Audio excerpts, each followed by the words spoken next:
Lyca productions Subaskaran தயாரிப்பில் அறிமுக இயக்குனர் ஏஆர் ஜீவா இயக்கத்தில் அனுபமா பரமேஸ்வரன் நடிப்பில் லாக்டவுன் டிசம்பர் 12 முதல் திரையரங்குகளில். மேற்கு வங்க தேர்தலுக்காகவே வந்தே மாதரத்தை பாஜக கையில் எடுத்துள்ளதாக காங்கிரஸ் எம்பி பிரியங்கா காந்தி விமர்சித்துள்ளார்.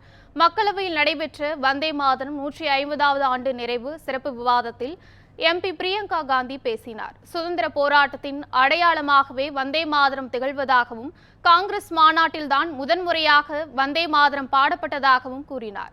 இந்தியாவின் வளர்ச்சிக்கு நேரு அமைத்து தந்த அடித்தளம்தான் காரணம் என கூறிய அவர், நேரு குறித்து குறை கூறுவதை பிரதமர் வழக்கமாக கொண்டுள்ளதாக குற்றம் சாட்டினார்.